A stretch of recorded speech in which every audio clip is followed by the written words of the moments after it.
Here we are.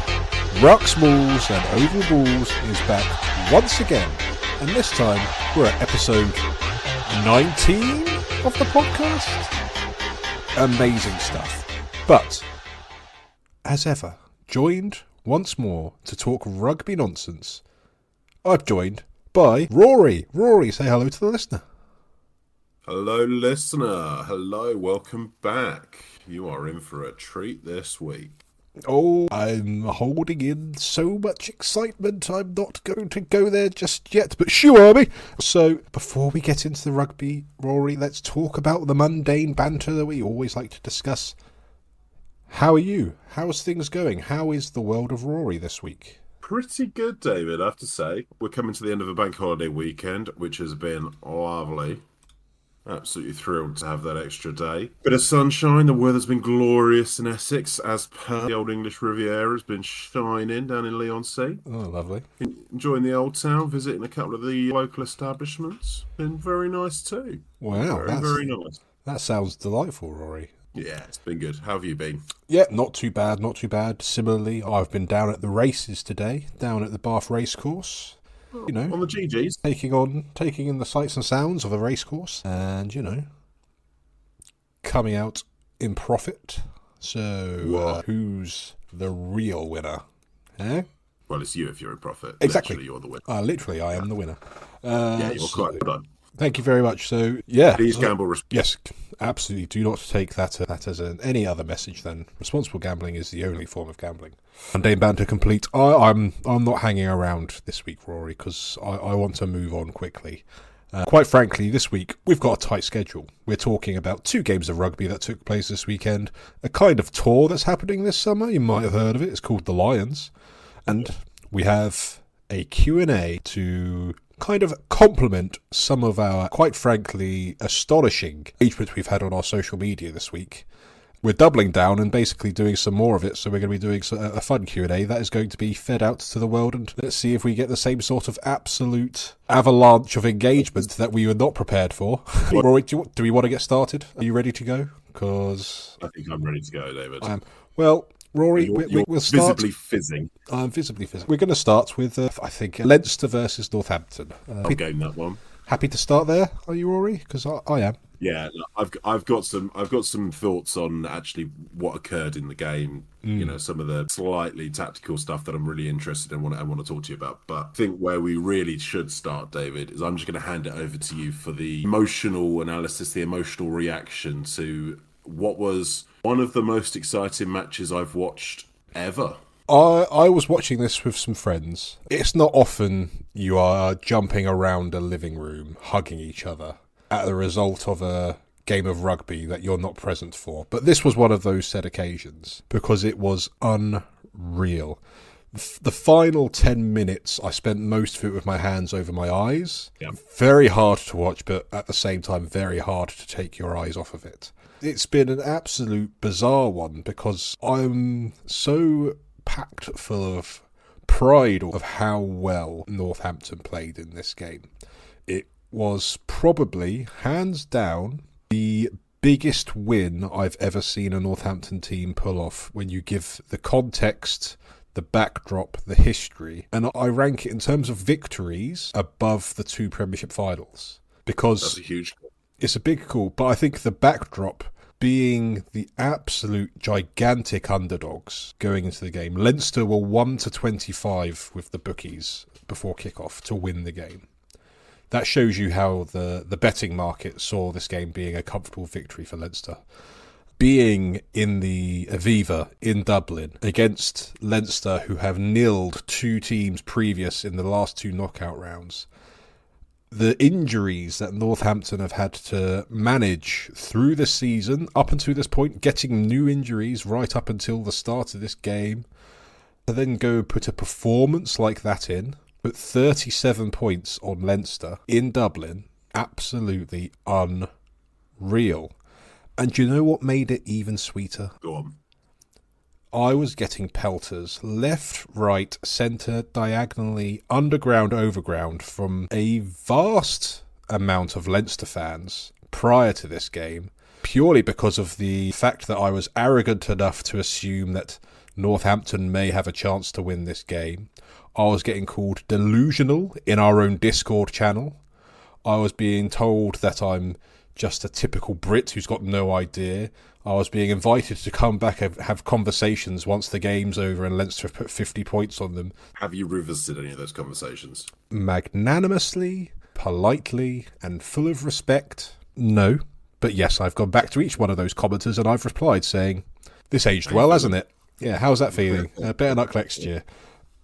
I think that backdrop for me personally has also made it all the more sweeter because it made it even more special. And I think with each one of those that I was receiving, the belief in me grew more and more because I just had a funny feeling that Northampton had something special up their sleeve. As we said last week, I feel like they are peaking at just the right point in the season. And I think what we saw on that pitch was the culmination of that just absolutely being timed to the right time. I have genuine fears that may be like England in the World Cup, in the sense that, was that Northampton's final? I hope it's not.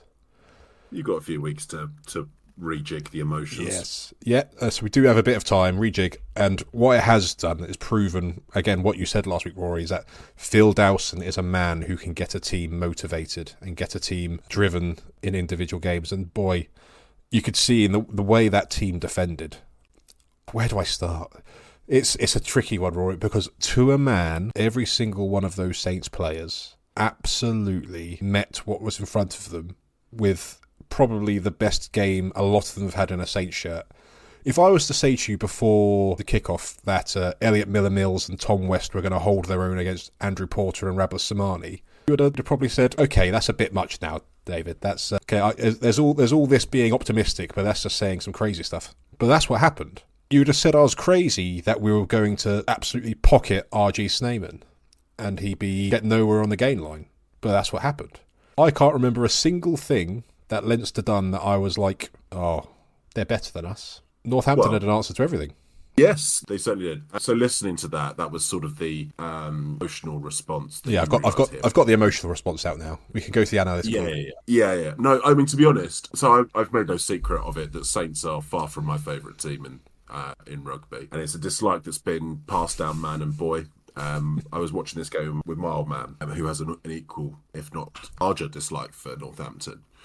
But watching that game, we were genuinely jumping up out of our seats, cheering them on for this one. I think I had to watch the game back Sunday morning to be like, okay, well, if I'm actually going to talk about this game, I need to watch this more in the cold light of day rather than in the way I was feeling on Saturday. Even as someone who was sort of ostensibly supporting Northampton as A, the underdogs, and B, the English representation. Yeah. Emotionally, by the end of it, it was almost like we were Saints fans in terms of how invested we got in that performance. Me and my man agreed that is the best performance we've seen from an English side in Europe for years. I think it's a better performance than maybe Exeter winning. Yeah. In terms of an actual performance. Yeah. As in terms of a game plan. I don't remember the last time I saw an English team put together a game plan and execute it that well in Europe. The two that come to mind are Quins in Bordeaux and Wasps against Toulouse. Yes. When I was thinking about it, those were the two games that came to mind as being like, these are like comparable performances. But I'm not even sure even they quite match up to it. And I'm trying not to be too over the top in my praise on this one. So I watched the game back Sunday morning, hoping to be able to do a bit of cold analysis. And even on the second watch, it was very difficult to not get quite hyped watching it. As a performance, it was so full of grit and determination and heart that it's very difficult to not come away from it liking that Northampton team a lot. And I've always liked a lot of the players on an individual basis, but that team came away so likeable for a lot of different reasons. But we should probably get into some of the actual nuts and bolts. Some of the talking points, sure. So prior to the game, there were a couple of bits that I think we spoke about that we thought were going to be likely weaknesses that Leinster could exploit. So the maul was definitely one that we thought could have a real problem there. And I've got to say, apart from one maul try for Sheehan, where Pollock jumped, but I think the backlifter missed him. So the compete, which otherwise I think he may well even have been able to get to the ball if he'd had a backlifter. But it meant that the Maul defence wasn't there to defend it, which obviously did lead to a try. But that aside, the Leinster Maul never got an inch, really. And there's one occasion I'm thinking of where kicked down to the corner and it was looking like the momentum was so with Leinster. Yeah.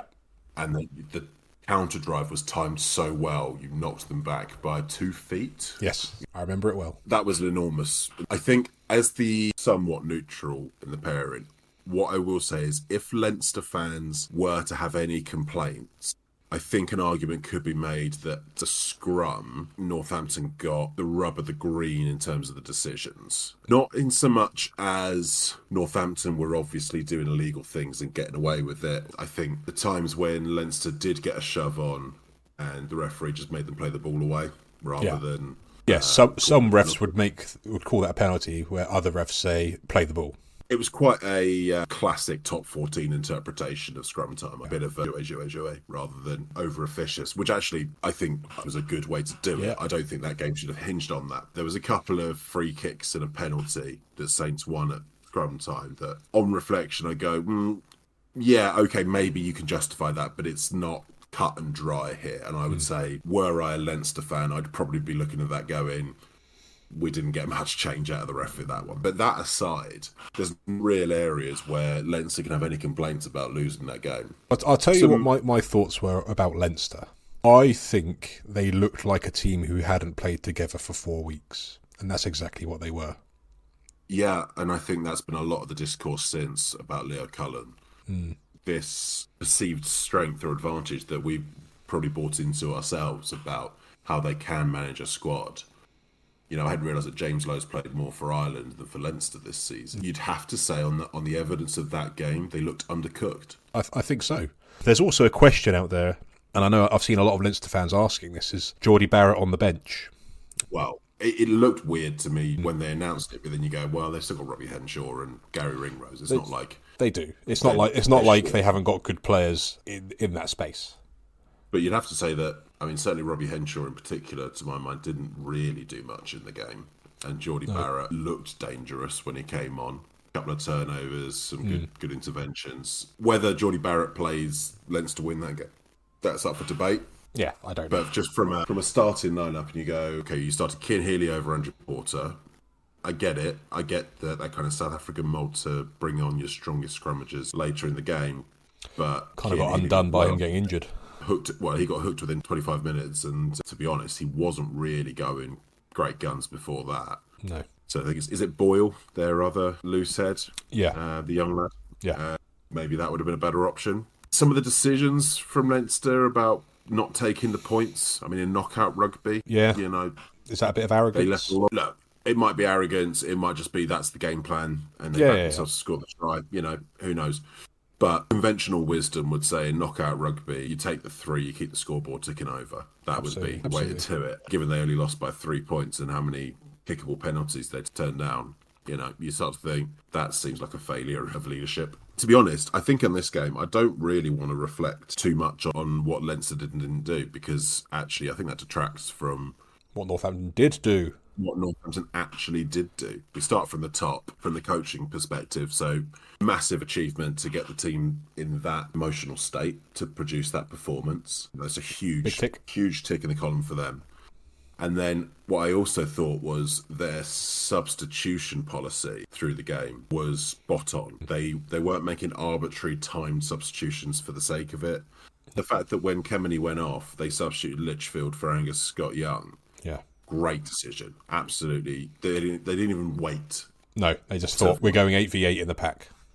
I think from the coaching chess battle, Northampton came out well on top in every decision there. Couldn't agree more. Probably something for Leo Cullen to reflect on if he still remains in post. Well, there we go. That's an interesting one, isn't it? That in itself. Individuals that are worth a mention from a Northampton perspective. And there's a lot, but... There's a lot. To a man, as you made the good point, to a man, they were all impressive. But there were some definite standouts. Curtis Langdon, as we mentioned. Huge. That shift was immense. Henry Pollock, once again, it was his big test. It was his big moment. He got the big talk up, the big write up, delivered. Most tackles in the match, most defensive rucks hit, an amazing try scored. He just keeps meeting the critics. He just keeps delivering. He's going to be a player that every opposition fan hates, and I'm absolutely here for it because I think he doesn't mind that at all either. I don't know if you caught it, but after they blew the final whistle, the first thing he started doing was the old McGregor walk up the touchline. I'm absolutely here for this boy. Yeah, this is so good. It's so good. Joanna Augustus, phenomenal. Yeah. Kemeny, phenomenal. Yeah. Alex Mitchell had a generally pretty good game, one knock on aside, but apart from that, his kicking game was fantastic.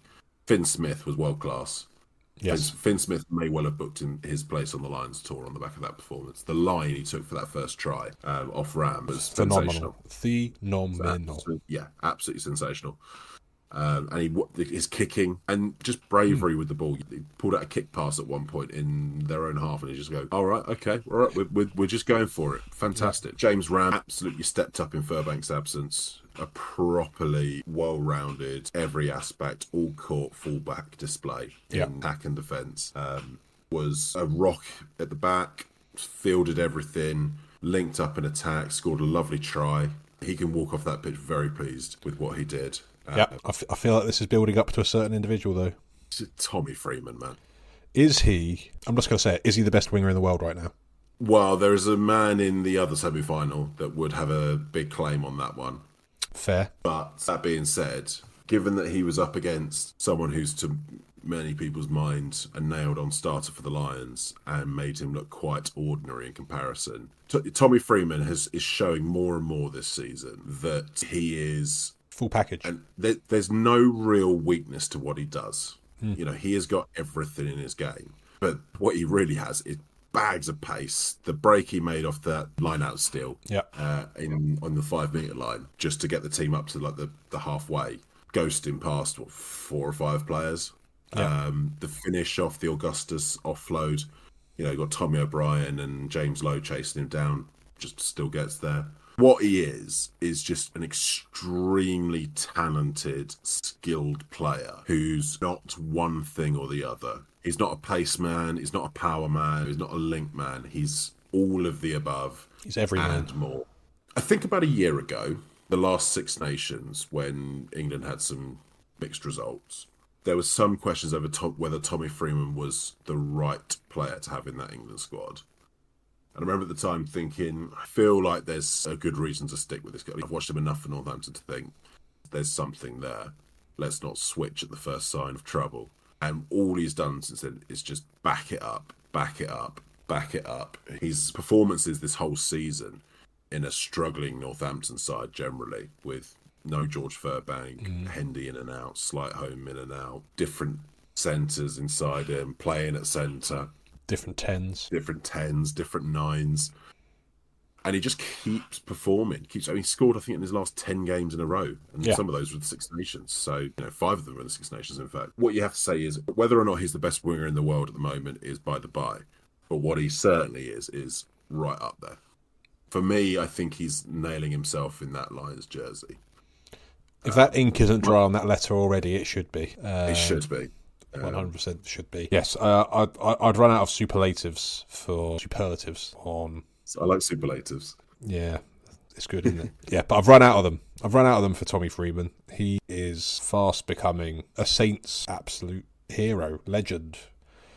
Yeah, and all 3 of his tries came from really intelligent tracking of the ball, being in the right place, being in exactly where he needs to be to finish off tries. He sees the Finn Smith break, he's already on his bike, and he's there to collect a kick that he knows Finn Smith's good enough to put in. It's a phenomenal grubber, just as James Lowe. It's a smart wing play. The one off Augustus, he's on the other side of the pitch. He spots the break, he's there for the offload, and he guns it into the corner. Do you know what's one of the more impressive things is? Because Tom Litchfield was the other winger, who isn't a winger naturally, you quite often found Tommy Freeman on either wing because he was almost trying to cover both sides to offer a threat. So the amount of work he put in to make himself in those positions and float around the pitch in the back line, acting like 2 wingers in one body, just makes it even more impressive how he was able to do that Because he's clearly got this IQ to get in the right place at the right time. I think he's mirroring or learning from a lot of what Damian Penaud does. Not a bad player to do that from. Not a bad player to emulate at all. And just he's popping up in the right place at the right time to finish tries. And that is rule one, job one. That's what we want from a winger. Going back to the game as a whole, the moment for me that was heart in mouth stuff, that last defensive set at the end, obviously Coles gets the yellow cards, there's the potential try. That wasn't very fun. No, it wasn't a try, but you could see that that could have been given, and then and you go, well, is that going to be it? So Roy, before we move on, there may be some people listening who don't understand why that was or wasn't a try. Okay, so the main reason it's not a try is because it's scored against the base of the post, which counts as being in touch. If it had bounced against the body of the post, it wouldn't have been out. But because it's scored against the base of the post, that's considered touch. The other reason is Rossburn is part of the ruck and his knees are on the ground, so he's out of the game. So he can't score that try unless he gets back to his feet, which he doesn't do. Yeah. So on either case, it's not a try. I agree. So the other question I've had, why wasn't it a penalty try if it was a yellow card? Because it wasn't in a try-scoring act. He'd already been tackled. So it's not a try-scoring act, and there is cover there. Yeah, Alex Coles is one of 2 or 3 Saints players who are there. So I understand why people would ask that question. Yeah. Van der Fleer is not about to score that try without the intervention of Alex Coles. That's not guaranteed. And in fact, he probably wouldn't have because of the cover that was there. And then because that cover is there, you can't say that without Alex Coles being there, they would have scored a try anyway. So yeah, that's my understanding as well. It's not a penalty try, but were I wearing a Leinster shirt, I certainly could see why I would be asking the question. Absolutely. But I'm not, so I'm not. I think when you go back and watch this game, which I'm sure you will time and time again, David, that defensive set and then the Ram try, which comes after basically the first bit of possession the Saints have in the second half. And it's after there's been a massive momentum swing towards Leinster. It's like they get like 2 50-20s, one after the other. They score a maul try. I think they also got one of the tap penalty tries as well in that period. Yes. Huge momentum swing. And then for Saints to bring out a counter punch with a really good possession set that results in completely manipulating the Leinster defence to leave a massive hole on the right wing for Ram to sprint in. And Northampton, every time they got the ball, and I don't know what the possession stats were, what Northampton did really well when they had possession, firstly, they were brave with the ball and they made brave decisions with the ball. They attacked in a way that negated that Leinster South Africa style blitz really well. If you watch them attacking off first phase line out, typically, one of the things that makes that defence generally so difficult to play against is because they blitz so hard out wide, something England tried to do for a while, with limited success. It's very difficult to get round them. What they were really good at doing was looking like they were going wide, coming back in, committing the players, splitting the defence so you had a split line across the whole field, and then identifying where the numbers were short and going round. Or identifying where Prendergast was. Yeah. I think it's Tommy Freeman's second try where he gets the pass off Litchfield. Yeah. So if you go back and watch that attacking set, the way they manipulate the defence, there's the pullback from Pollock, go out wide, just fix and pass. Just really well executed against, a feared defence. And they made it look really quite ordinary. A huge amount of credit goes to the Saints players. A massive amount of credit has to go to the Saints coaching staff, who I've said on multiple occasions how highly I rate that coaching team. After this weekend, they've gone even further up in my estimations because the identification of how to win that game with a slightly mixed squad, not a bad Saints squad, but certainly not the one that you would ideally want to have put out there if you'd had the option. If you're putting Litchfield on the wing, Litchfield's a good player, but he's not a winger. That shows you that team isn't the team you'd want to be pulling out in one of your biggest games of the season, but they made it work. And yet they did it. As I said at the start of this, for me, the biggest achievement was the fact they got me and my old man emotionally invested in a Saints win, and we were genuinely. It makes me after so happy. The game, we were. Yeah, I mean, after the game, we were just like fizzing with excitement at what we just watched, which really rarely happens when we watch rugby together, which we're quite cold-blooded when we watch a lot of rugby. That's not Gloucester. Yeah. But I was fizzing after that game. Saints don't need to hear it from me because they'll hear it from everyone. But what a shot in the arm for Premiership rugby. Huge. The discourse this season, people were asking, when will a Premiership team ever be able to win or compete for the Champions Cup ever again? Turns out it was this year. To then get to a final, and what happens in the final, we'll see. We'll talk about the second semi-final in a moment, I'm sure. Yes, but, absolutely. I think on the basis of that alone, rumours of English rugby's demise came too soon. Bloody-lutely, Rory. Northampton Saints, and to give credit to them, Bath, reaching the 2 finals of the 2 European competitions. Premiership rugby isn't the dying force that people keep prophesying about. And Northampton Saints, it's not dead yet. And kind of to bring our kind of talking about Saints to a close, I could talk about it for the full podcast, but I won't. I just want to kind of get that message across to any Saints fan or Saints player who happens to be listening to this or watching this or however they want to ingest us talking. I fully believe they have the talent to do this, go get the win, and then back it up, because I think that squad is built for something special. And I think what we've seen this weekend is when Northampton Saints have their key players fit, albeit not all of them, they are a force to be reckoned with, and they can beat any team on their day. And I just hope that they know that. I'm sure they do. And a lot of Saints fans have been really disillusioned this season because we've been down 7th, 8th in the Premiership. Don't let that fool you. This team is, I'm going to say world beater, but obviously we can only operate within Europe. But on their day, they can beat anyone. This team's here to stay. Yeah, absolutely. Well, before we gush for too long, David, shall we move on to other matters in the Champions Cup and another genuine upset, I think? Yes. So we're going to talk about Bordeaux versus Toulouse. I agree. It was a genuine upset, again, by the bookies, albeit Toulouse were only slight favourites.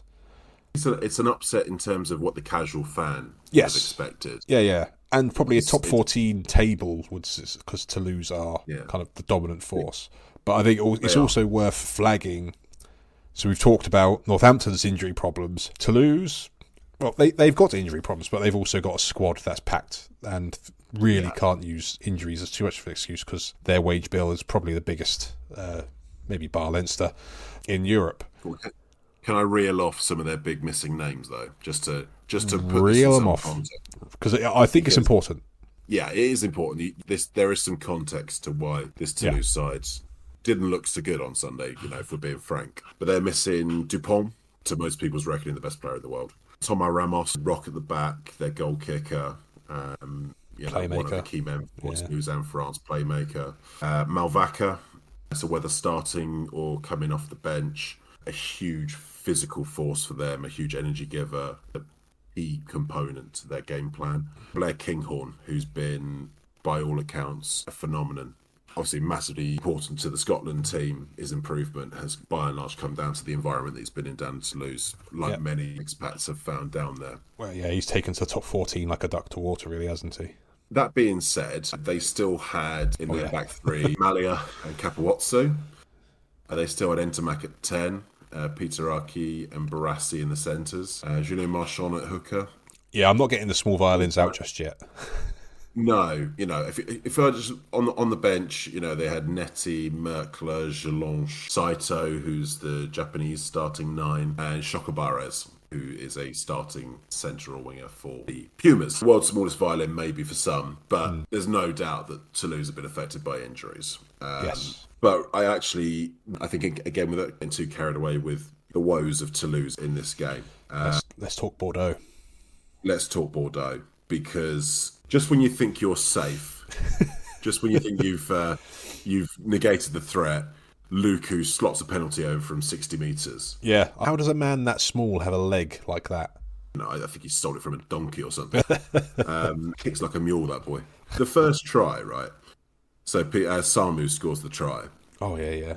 It's a knock on. So the ball gets spilled. I think it's Miafu. The ball gets spilled. I was watching this on the telly, and I just noticed as the ball was spilled, just the bottom of the telly, I just thought, put it down. As the ball gets spilt full by Miafu, Jalibert is already running forward to get into position for the transition. The speed at which they counter-attack is frightening. Literally within seconds, they're putting Samu through a hole to score a first try 4 minutes in. It is a frightening attack that they possess. The speed they can get the ball from one wing to the other through the hands is insane. The quality of pass from basically 1 to 15 is ridiculous. But the speed at which they attack is just from, Burros at fullback is like the find of the season. He's, his pace. And just what they needed between Bielle-Biarrey and Penaud, eh? Yeah. I mean, watching this, and I'm sort of, if you were to put a club for me to support in French rugby, it would be Toulouse. I've just always loved the way they played the game. Yeah. Ever since I watched them 25 years ago. But there's no doubt that this Bordeaux side plays, if not the most attacking or most entertaining form of rugby in the world, it's right up there with some of the most aesthetically pleasing rugby in the game. There's some real stand-up moments. The Louis Bielle-Biarrey try from the kickoff in the second half was just a thing of beauty. The line he cuts once he's with the 1-2 with, I think it's Samu again, who had a great game. Do not sleep on this guy. He's 38, but he looks like a 20-year-old. Got great skin as well. He looks really, living in France really suits him. He looks lovely. The passes inside to Samu, and then the line he cuts for the return that just bisects the covering defence, and he's under the sticks. He doesn't need much of a gap, that kid. No. He doesn't need much of a gap to make a break, but he just finds this hole and just darts through, and you go, God, where's he come from? You look at the line and you go, you will never see that line from 99% of wingers. No. Professional rugby. Fair. Bielle-Biarrey is something else. We mentioned at the start, you should be responsible in gambling, people. But I put all my winnings on my gambling I did for the Northampton game on Louis Bielle-Biarrey to score any time. Easiest money I've ever made. Yeah. It's inevitable. I'm amazed they even take bets on that now. It's basically printing money. Yes, gamble responsibly, people. I will run out of superlatives for Bordeaux. You mean superlatives? Yeah, I haven't got as many superlatives as maybe I did for the Saints team, but I probably should because they're just such an exciting team to watch. What I will say, though, even without the key players that we mentioned, when Toulouse get going and get their power game going, they are still so destructive. Jelanche and Flamand and Miafu, Marchand was great. Willis, Cyril Bay, Cross, Jacques Willis, just a nightmare. Aruma is just a giant at 8. I think he's going to have some career on him. The power game from Toulouse is just so destructive. And I think we've talked about this before when we've spoken about Bordeaux performances in the Cup. Their pack does look fallible to a power game. And whether that's something Saints can target, whether their pack is able to produce... Yeah, difficult to say. I think from an offloading game, they could potentially do something similar. Whether they can make the dents, we'll see. Of those two teams, even with a depleted Toulouse side, Bordeaux are maybe still the ones where you've got a reasonable chance of getting one over them here. You cannot afford to turn the ball over to them at any point. No. Because just the way they come at you is just terrifying. They swarm. Is there a better team in world rugby, and I'm including international teams here, in transition and taking advantage of turnover and loose play? Is there a better team in world rugby? The only team that comes to mind that I've ever seen as good as them on the turnover is that great New Zealand side. But they're who come to mind when I watch it, because the identification of where the space is and taking it and finishing it off, it's like watching Conrad Smith or Rokethoko or team, that inevitability that Israel Tag. Yeah. They're going to go score now. Okay. Yeah. Your hands have to be perfect, and you have to attack your own breakdown perfectly, which actually, we didn't talk about it in the previous segment. That is something that Saints were brilliant at in terms of securing their own ball at breakdown. Oh, yeah. They didn't let Leinster do any of their skullduggery. Didn't get a sniff, and they were pretty much on point at every breakdown, didn't give up really any turnovers. they will have to be as perfect again against this lot because, their turnover threat's different. It's not, it's not like Toulouse where they got Willis and Kroos and Gelanche and Marchand who are all real Jacqueline threats. They have got Jacqueline threats though, because they've just got very clever players. They're not out and out Jacquelers, but their identification, someone like Pitsamu or Lamotte, even Petty, the way they identify an opportunity to steal and then they do take it. And then, even beyond that, Mofana's very good at it. Yeah. Luku. Not sure if Luku will pinch the ball off you. Yeah. You cannot afford to let them have turnover because it's just terrifying.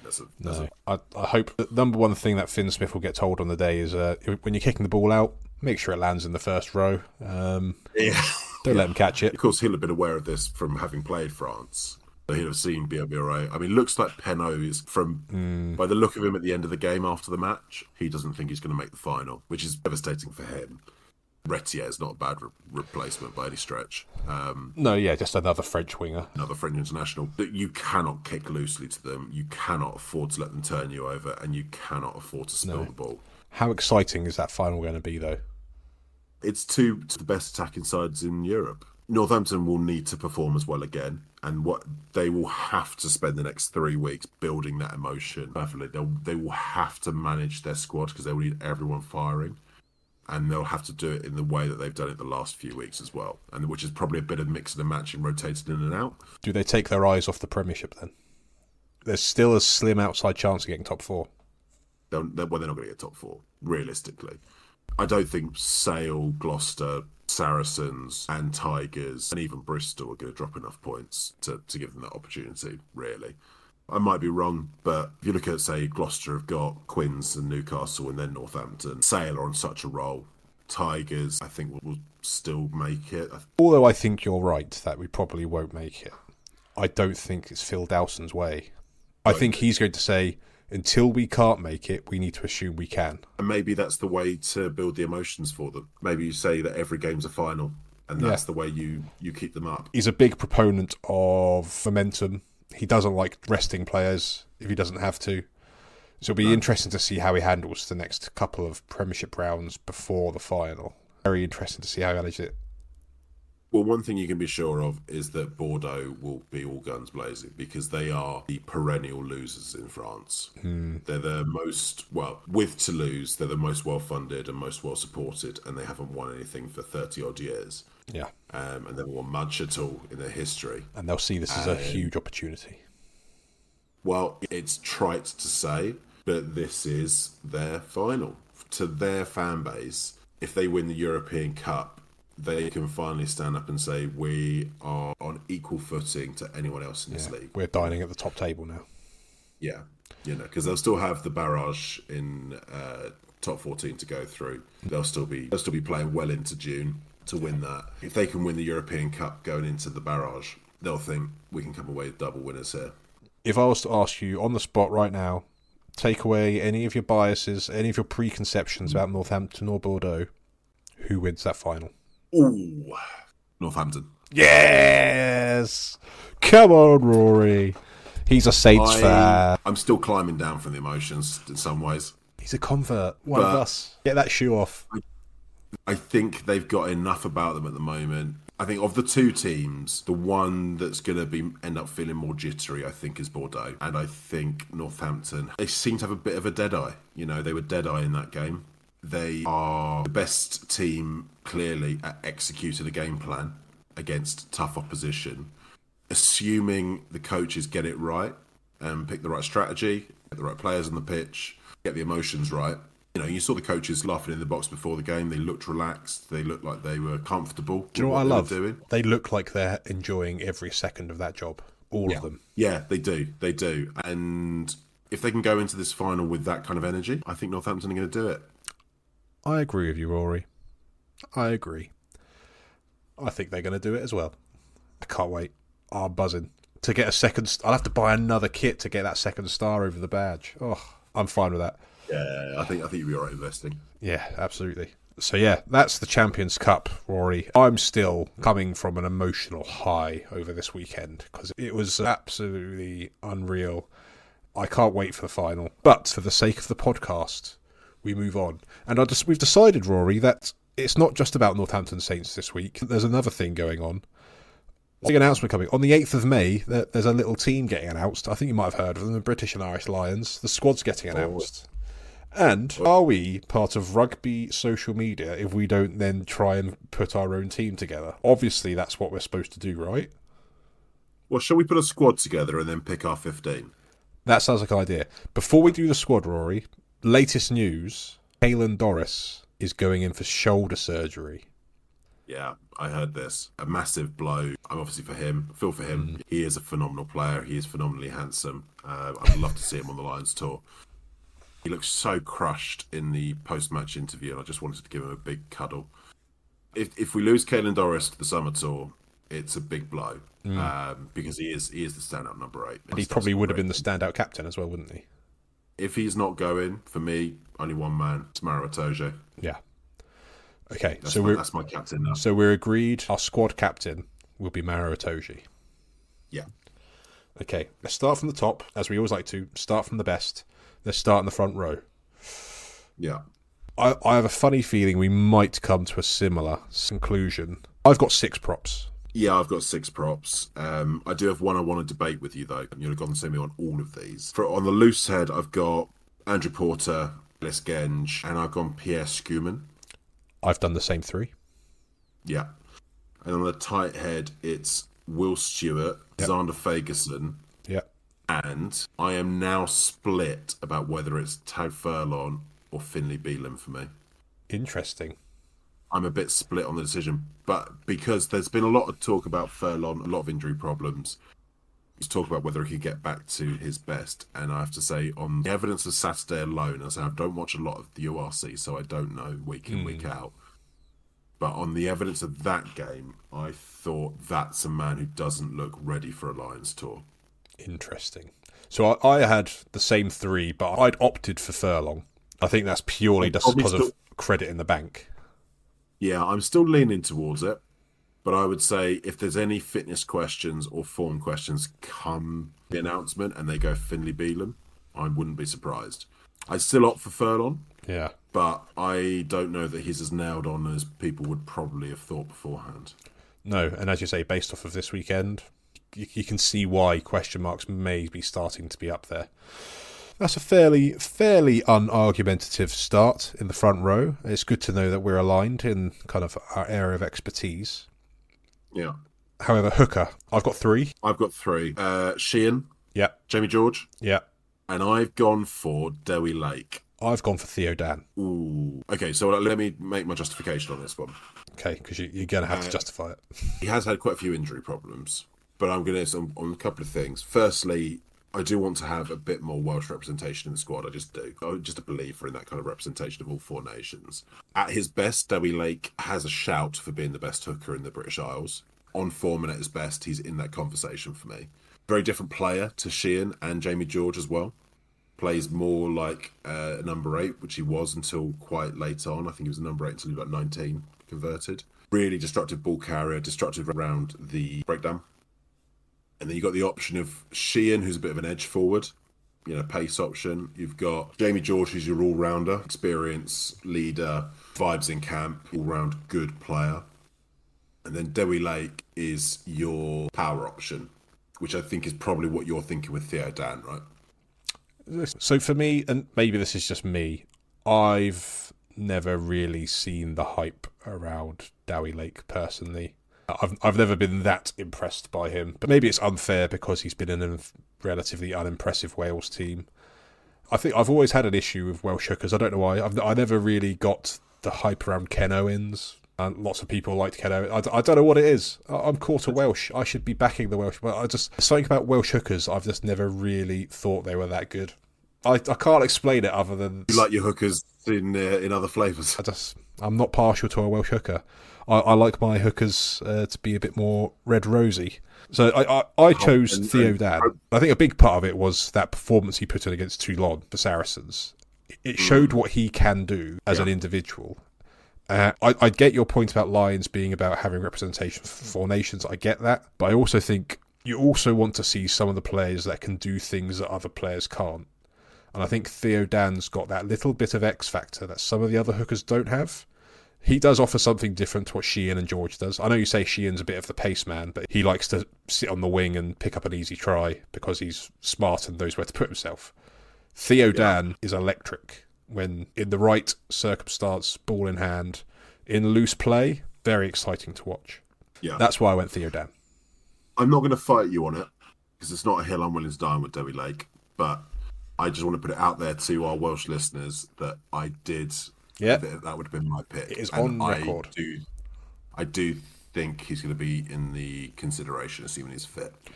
I wouldn't be surprised if Farrell went Dowie Lake, put it that way. But for me personally, I'd go a different direction. Sure. I say I'm not going to fight you on it. Second row. I've got 5. I've got 5. Okay. All right. Just to note, so you know, listener, we don't compare notes. We've deliberately not compared notes here, but we're remarkably. So we've got obviously Maro Itoje, Skip. Yep. I got Tobe Byrne. Yep. I got Joe McCarthy. Yep. I got James Ryan. Yep. I got Ollie Chesham. Back row. We're not creating enough debate here, but fine. Okay. Well, so I guess if we are talking second row, I think the only names that I was umming and ahhing about was potentially dropping out James Ryan because there's injury question marks about him. Whether someone like Scott Cummings, whether he's going to be fit for the Lions tour. I also thought because at the moment in that pack, Joe McCarthy's your only real tight headlock, like your natural tight headlock. So I wondered whether someone like Will Rowlands or F. Jenkins. It's not big enough for me and actually not playing that well, I don't think. No, fair. The only other natural tight headlock is at the moment really is probably Will Rowlands. Assuming George Martin's not fit. So but didn't have a very good Six Nations, but then, a lot of Welsh players didn't. I mean, Scott Cummings, if he's fit, would definitely be, he's a decent option there as well. But the coin toss between James Ryan and Scott Cummings, depending on the fitness. Yeah, so what we're saying is it's those 5, and we're happy with Will Rowlands and Scott Cummings being travelling reserves, just in case. Yeah. Happy days. Basically. Back row, so this is probably the area where we're probably most likely to have differing opinions, I think, because... I've got 7. I've gone slightly rogue, I feel. I've got some ones that I'm not sure of yet. Yes. So, me too. So obviously there's a question around Caelan Doris, but at the moment I'm assuming that Caelan Doris is in. Okay, I've taken him out because I'm assuming he won't be there. Right. Okay. So for me it's going to be either Caelan Doris or Tom Willis. I don't think both go. Okay. I would potentially take both, but I don't think both will go. So let's go for the ones that I think are definite agreements. Tom Curry. Yep. Jack Morgan. Yep. Benno. No. Okay, interesting. All right, we'll come back to that one. Caelan Doris / Tom Willis. I'm going to go with Doris. Let's assume he's going to get back. I've got neither. You got neither Doris nor Willis. Okay, interesting. I've gone broke. And then I've got Rory Darge. Nope. Jamie Ritchie. Yes. And Henry Pollock. Yeah, there we go. So the difference I've got Jack Conan. I did have Conan in until Saturday, actually. I swapped Conan out for Pollock. I swapped Conan in for Doris. I think that's what Farrell will do. It's what Leinster does. It's what Ireland does. And I do like Jack Conan, by the way, but I just thought at the weekend, I've got to find Pollock a space. And I've gone Courtney Laws. There's that old one-eyed Saints bias that we all know and love. He is pulling up roots in the second tier of French rugby, Rory. He deserves to be there. Look, I love Courtney Laws, and I have no doubt that he is by some distance the best player in Pro League 2. I don't think he goes. I'm sorry. Fine, Rory. My team, he goes, but I appreciate he's probably not going to go because of the depth in that Lions back row. Who are your other picks? You haven't got Ben Earl. No, also I've got Van der Fleer. I really undernard on that one because I think he's such a great player. Partly because of more rounded representation. Partly because of the level of Tom Curry, Jack Morgan, Ben Earl and Henry Pollock for me, and Rory Darge. I think Van der Fleer is going to finish his career as one of the unluckiest players to not get a Lions pick. It's purely because there's so many great options. If we had to settle on a 7, we're agreeing on Curry, Morgan, Pollock, Jamie Ritchie. Those 4 are definitely in. So I've got Van der Fleer, Laws, and Conan as my 3 differences. Okay, so for me, Laws doesn't make it. I love him, but he's not making it for me. Okay, if you give me Conan, I'll give you Earl. Fine. Okay, so I'm taking out Doris / Willis and putting in Conan. Fine. And then you've got Van der Fleer, and I've got Rory Darge. You know what's right, Rory. Okay, can I just say Rory Darge is a really, really good player. He is a very, very good player. I really like. At times for Scotland, he's been like a one-man soldier, one-man army. So I'm really loath to leave Rory Darge out. But if it comes down to it, I will swap him for VDF. The other can be travelling reserve. We need another plane for all the travelling reserves for the other players we wish were there. We're in charge of this process, so that's fine. Scrum half. I think we're going to be aligned on scrum half. I don't think this is going to be a long segment. I don't think this is. I've got JGP. Yeah. I've got Thomas Williams. I've got Alex Mitchell. Yeah. Fly half. 3 for 3. I don't want to say I'm really reactionary to the game I watched on Saturday, but I have been a bit on this one. I'm not. Prendergast is out of mine. He was never in mine. Okay. I've got Finn Russell. Yeah. I've got Finn Smith. Yeah. And I've got George Ford. Moving on. It's easy. In the case, because we're going to get pelters for that. I don't think we are.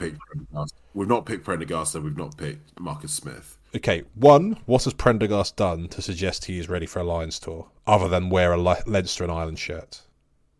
That's a key contributing factor in a lot of people's selections. What I will say is, 4 years' time... Yeah, maybe then. I would not be surprised if Prendergast is the starting Lions 10. But Saturday, in particular, showed that this is clearly someone in a very early stages of their career. We should, in 22, I think he's only got something like 27 professional games under his belt. He is, and he's still finding his feet on the physical aspects of the game. I think physically he just needs to bulk up a smidge. The two-handed tap tackle on Pollock was a bit... Sad thing is, I think there was 3 or 4 tries where he missed a tackle for Leinster. Yeah, there was a tap tackle attempt on Freeman on one of his breaks that was... And they're all pretty weak. Pretty weak. So he's out for me. I'm taking George Ford because I think he's someone I want in the camp. Yeah. He's probably steering the midweek team. Yeah. But he could easily push his way to being a starting 10 as well. I don't think that's beyond so, the way to play it. That's the exact same reason I said if there was happened to be an injury disaster for Russell and Smith, George Ford can step in and still do a world-class job in that 10 shirt. Yeah. I nearly went Owen Farrell, but he picked up another injury. Yeah, he crossed my mind. He's knocked stuff out, and I don't quite see that that's going to happen. I actually don't think anyone from the French league is going to make it. I don't think Jack Willis is going to go. I don't think Gordon Lills is going to go. And I don't think Owen Farrell will end up going. It is looking. I'm not going to be surprised or disappointed if any of them get picked, but I just don't see it at this point. Marcus Smith, sadly, is out full time. Yeah. I can't see how you can justify taking him at this point in time. Centres, so I've got Bundyaki. Yep. Sione Tuipulotu. Yep. Hugh Jones. Yep. Gary Ringrose. Yep. Turns out when it comes to backs, we don't have much lateral thinking. No, we're just thinking same. So you've got the 4. Okay, because I've got, obviously, the option of... Obviously, Henshaw was a potential as well. Yeah, to be honest, but I think Six Nations and... It's not quite not the player he was. No, maybe. Maybe when we get to the back 3, there'll be a bit more surprises because I think I've made a decision for similar reasons for another player. I think those 4 for me are the standout options. Yeah, absolutely. Back 3 then. So I've got 6 in the back 3. Same. So Duan. Yep. Duan van der Merwe. Mm-hmm. James Lowe. Yep. Tommy Freeman. Yep. Blair Kinghorn. Yep. I'm assuming he's fit. Yeah, assuming he's fit. Yeah. Hugo Keenan. No. Blair Murray. No. Ooh, interesting. Okay, who are your other 2? So assuming fit, going George Furbank over Hugo Keenan. Interesting. Again, maybe my biases. It may be my one-eyed Saints ways. I played much. But when he came on and played that 70 minutes that he wasn't supposed to play, but he came on with one arm. Yeah, broke his arm again. It's not officially broken. He was in line to being fit for the Leinster game. The noise was that he was going to play. And then just something all of a sudden changed the last few minutes and he just wasn't in the squad. So I have a feeling maybe he failed a late fitness test. So I don't think he's far off playing. And I would not be surprised to see him playing in these Premiership games in the idea of getting him fit for the final. But given that selection is this week and he's not played much this season... Fine. So Hugo Keenan has in the past had amazing games for Ireland and Leinster. Last 2 years, I can't think of many games where he's done much other than being good under the high ball. I think you've probably been a little bit harsh on it. Maybe a little bit harsh. And my other one's Darcy Graham, because I'd rather have 4 wingers than 3 fullbacks. I'd happily swap Blair Murray for Keenan So I think Blair Murray for me goes I don't mind Blair Murray going. because we've obviously vetoed. Well, you vetoed Dewi Lake, and that leaves just Thomas Williams in the squad from Wales And Jack Morgan. Oh, sorry, and Jack Morgan. No, you're right. I think it's still two. That leaves a bit light for me. So you've got. So I've gone four Darcy wingers. Graham. So it's Lowe, Freeman, Van der Merwe, and Darcy Graham as my four wingers. I'll take Darcy Graham and Murray and drop Keenan then. I'm happy with that. Okay, so our official Lions squad, according to Rucks, Malls and Oval Balls: Captain Maro Itoje, Yep. Dan Sheehan, Jamie George, Theo Dan, Andrew Porter, Ellis Genge, Pierre Schumann, Will Stewart, Xander Fagerson, Tag Furlong, Tag Byrne, Joe McCarthy, James Ryan, Ollie Chesham, Tom Curry, Jack Morgan, Jack Conan, Ben Earl, Henry Pollock, Josh Van der Fleer, Jamie Ritchie, Jameson Gibson Park, Thomas Williams, Alex Mitchell, Finn Russell, Finn Smith, George Ford, Bundy Aki, Sione Tuipulotu, Hugh Jones, Gary Ringrose, Duan van der Merwe, James Lowe, Blair Kinghorn, Darcy Graham, Tommy Freeman, Blair Murray. Did I get anyone's first name wrong? No, spot on. Nailed it. And it almost, if that gave me vibes of the announcement, Rory. That if, as far as I'm aware, Rory is still available for the 8th of May, Lions, if you need someone to do that announcement. That was spot on. Quickly, Rory, starting 15, first test versus Australia. I'm starting Ellis Genge, Yep. Dan Sheehan. Yep. I'm starting Will Stewart. Yeah. Maro Itoje, Tag Byrne. Yep. Oh, this is tough in the back row. I'm going Tom Curry, Jack Morgan open side, Jack Conan 8. Happy with that? Happy with that? James Gibson Park at 9. I know you're going to want to say Alex Mitchell, but it's still going to be James Gibson Park for me. He was still good on Saturday. Fine. Finn Russell at 10. Fine. I'm going Sione Tuipulotu and Hugh Jones, assuming they're both fit to fire him. Yep. And then I'm going James Lowe, Tommy Freeman, Blair Kinghorn.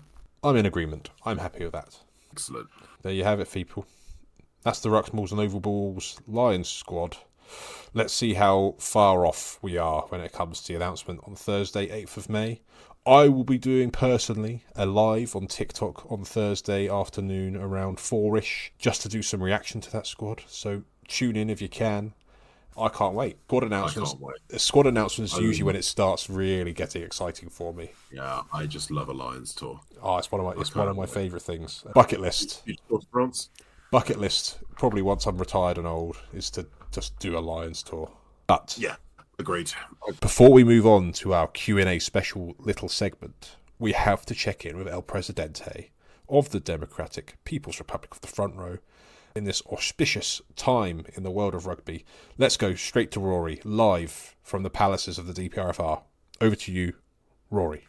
Welcome. It's a quick one from me this week. It's a ceremony for the Medal of Freedom to hookers. Mm-hmm.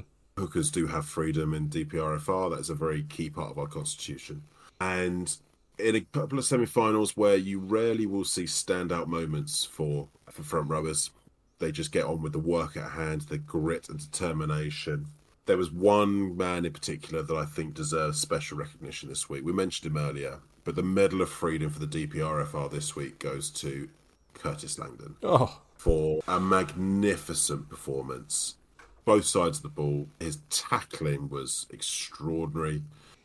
His work at the line out, great throwing, great darts. All round, a true leader's performance and a real stamp of intent and stamp of authority for him moving forwards where international recognition is concerned. Get him to Argentina. Get him to Argentina, absolutely extraordinary. For me, this week, the Medal of Freedom goes to Curtis Langdon.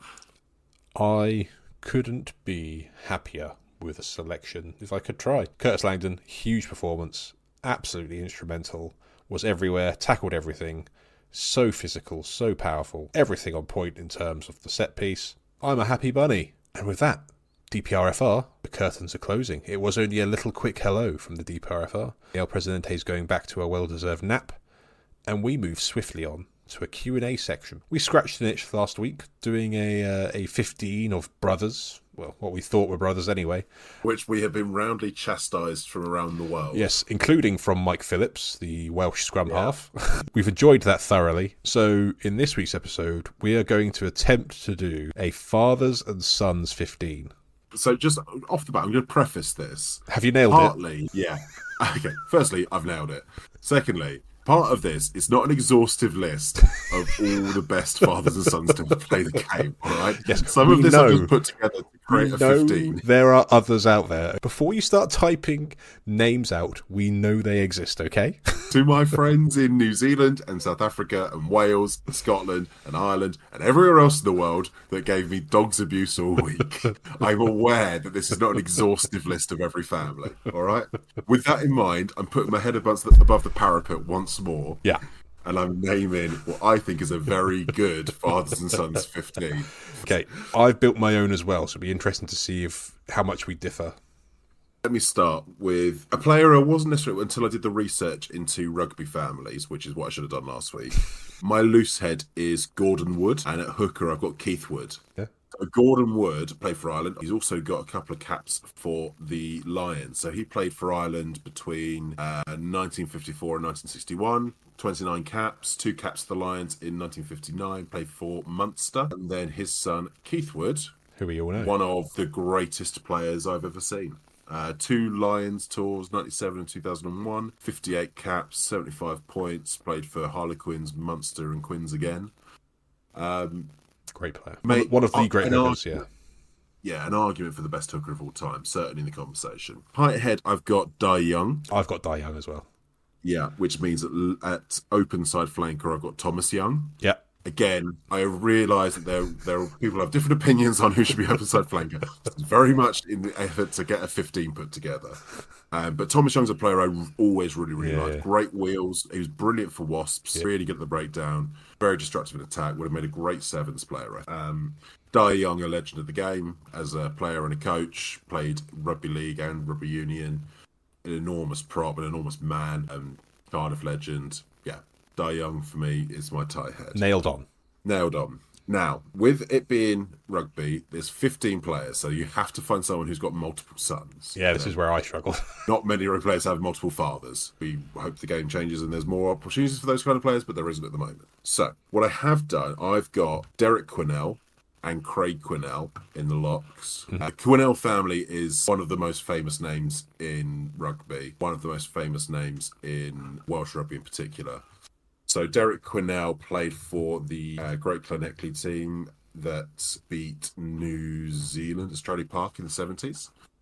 And his sons, Craig Quinnell, got something like 20-odd caps for Wales. Yeah, and then Scott Quinnell was, again, one of the best players that I've ever seen. Yeah. From my youth, Scott Quinnell is a man who just stands out. I've got Derek and Scott, but I've got Derek in the 6 shirt. Right, interesting. Yeah, so I've got Derek and Craig in the locks. You know, Craig got 32 caps for Wales, scored 25 points. More than handy player. And Derek Quinnell, clinical captain, Welsh legend, 23 caps for Wales. Yeah. And then I've got, rounding out the pack, I've got Michel Yashvili, which gives me Dimitri Yashvili at scrum half. Interesting. So Michel Yashvili, I think ostensibly a hooker, but played hooker and back row. So it's a little bit of a fudge there. He's down as having played both. Dimitri Yashvili, one of those classic French petit generals, kicked all his goals, linked the play, ran the team. You know, just very vivid memories of him being a pest. Yeah, just a nightmare. Just you just go, oh god, he's going to kick this. They're going to win again. So for me, that's I've sort of worked out to get a nine in there as I was really struggling at scrum half. I feel like I nailed 9. Yeah, maybe. Ready to take the pelters. Fly half and fullback, I've got Roman Ntamack and Emil Ntamack. I have them both in my squad as well. Scott and Adam Hastings, I was going to have the Hastings in there, but for me it's the Ntamax. I just like the Ntamax. Yeah, it turns out at 10, there's quite a lot of father-son combinations. You're right, yeah. There are quite a lot of around. So, yes, we're aware Owen Farrell and Andy Farrell played. We're aware Gavin Hastings and Scott Hastings and Adam Hastings exist. We're aware of George Ford and Mike Ford and Joe Ford. We know, okay? I've actually got Owen and Andy Farrell as my centres. Oh, I take it back then. They've made your squad. They didn't make mine. That's how I've made them in. Again, I'm just filling out the team, guys. And then my wingers are Ollie and John Slightholme. Oh yes, good pick, good solid pick. That's where I went as well. I wanted to get the liners in, but I couldn't quite make it work. The Hastings was some that I really wanted to get in. The de Glanvilles, yeah. The de Glanvilles. I could have got in as many two-leggies as I wanted, probably. Yeah, a few Barretts maybe if you wanted. Several Barretts. I think they had an uncle who... the dad played. The dad played as well, yeah, absolutely. There were lots of different options. Again, no right or wrong answers here, people. But that's my father and son's 15. Okay, I'll quickly run through mine. So I've gone 1, Mako Vunipola, 2, Fiao Vunipola, who was a hooker for Tonga and is Mako's father. Lovely. Di Young, and I've gone Bill Beaumont and Josh Beaumont in the locks. Yeah, nice. Derek Quinnell, Thomas Young, Scott Quinnell. Lovely. Brian Redpath in the 9 shirt. Oh, yeah, that is a good one. Roman Untamak and 10. Emil Untamak in the 12 shirt, because I believe he could play inside centre. Probably could do what he wanted. Yeah, let's face it. It's more about just kind of fudging it, really, at this stage. Cam Redpath in the 13 shirt. Yeah. Ollie and John Slightholme. And my complete fudge was putting Manu Volapola at fullback because I needed to get another son in. Yeah, you fudged that a bit. Yeah. I mean, I would probably argue more to put Roman Ntamack at 12, Manu Volapola at 10, and Emil Ntamack at fullback. They're interchangeable in my team. It's a fluid backline. Yeah, we play bars rugby in our father's and sons 15. Absolutely. Although I don't know if I could ever envisage a team that has Di Young, Bill Beaumont and Josh Beaumont really buying into the bars mentality, but I'm here for it. Prop it up the halfway line. Yeah, but those are our attempts at fathers and sons 15s. We await the pelters from around the world. And yes, we know there are more out there. Just engage. Give us yours. Happy to see your 15s. Absolutely no issue with that. And yes, I really wanted to put Duncan and Adam Jones in again for fun of it. Yeah, because obviously, if they're not brothers, one of them must be the father, surely. Yeah. I can't believe they're not related. I still think they are. Good fun had by all. But Rory, sadly, that brings us to an end. But that also means it's time for Rory's last words. And again, he's unprepared, even though I ask him every single week for his final words. Come on, you Saints. Oh, he said it, people. Come on, you Saints. But yes, that has been Rucks, Balls and Overballs. I hope you've enjoyed listening to us this week. And we'll be back next week because this ball keeps on rolling. See you then.